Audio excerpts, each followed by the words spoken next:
Assalamualaikum warahmatullahi wabarakatuh. Pada kesempatan kali ini kita bertemu dalam MK Pengelolaan Kawasan Pesisir Terpadu pertemuan yang pertama. Sini kali ini judulnya Pengantar Pengelolaan Wilayah Pesisir dan Laut bagian pertama. Ini pengenalan.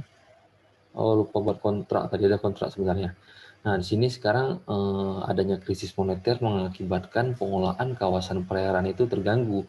Diduga kita hanya fokus pada perairan darat, belum memanfaatkan perairan laut untuk dioptimalisasi. Nah, untuk menghindari krisis ataupun memperkecil peluang krisis itu menjadi lebih besar, kita harus mengoptimalkan pengembangan di sektor kelautan karena Indonesia ini negara kepulauan dan lautnya sangat besar untuk dapat dimanfaatkan. Banyak dari sumber kelautan itu yang bisa menjadi sumber mata pencaharian. Nah, kemudian kekayaan alam itu kekayaan hayati sangat banyak ya. Contohnya itu ya organisme-organisme, tanaman ini yang sangat berguna bagi organismenya, kemudian juga minyak bumi, gas alam, dan lain-lainnya yang memiliki nilai ekonomi yang tinggi.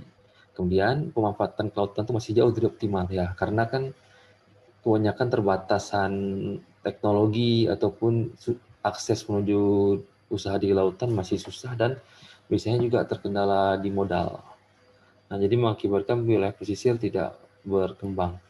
Nah, selain itu permasalahan banyak juga, ada permasalahan sampah, lingkungan tidak terkontrol, kemudian juga tidak ada penerapan hukum yang tegas ataupun mengakibatkan terjadinya overfishing, penangkapan berlebih, kemudian juga degradasi habitat itu oleh karena sampah, jadi kualitas perairan untuk pembenihan ikan ataupun ikan kecil pembesaran di daerah pesisir ini terganggu karena penurunan kualitas perairan.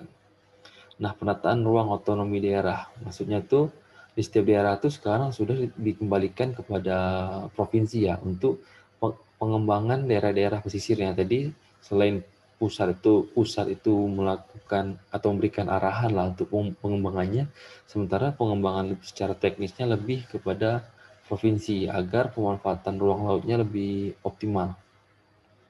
Nah, kemudian pada pasal 9 ayat 1 di pasalnya, pasal tentang apa nih? Tata ruang laut. Nah, di situ udah jelaskan. Ini betul provinsi, kabupaten sudah jelaskan tadi. Ini juga udah tadi. Nah, otonomi daerah maksudnya membatasi kewenangan pemerintah pusat dan provinsi sebagai daerah otonom.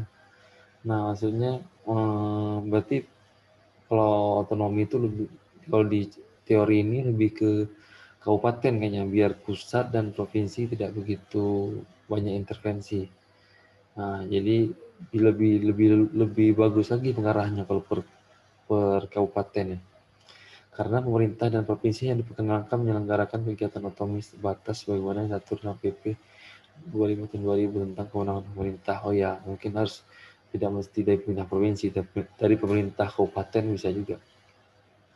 Dalam kerangka negara kesatuan, meskipun daerah diberikan otonomi secara luas, tetapi tetap diperlukan adanya konsistensi baik dalam hal keterpaduan substansi teknis maupun kesamaan visi misi secara nasional. Nah, di sini biarpun daerah otonomi itu diberi kebebasan, tapi harus visi misinya sesuai Kementerian Kelautan dan Perikanan dari pemerintah Republik Indonesia. Jadi visi misi KKP nanti dapat berjalan. Kemudian pemerintah pusat berkepentingan dalam merumuskan kebijakan strategis. Ya, pemerintah dia berperan penting dalam perumusan kebijakannya. Jadi dia mengatur peraturan, hukuman, atau teknisnya seperti apa itu diatur oleh pemerintah. Kemudian diturunkan lagi kepada provinsi, instansi terkait, atau kelompok masyarakat. Oke, untuk pengenalannya sekilas ini aja dulu. Sekian dari saya, sampai bertemu lagi di pertemuan berikutnya. Assalamualaikum warahmatullahi wabarakatuh.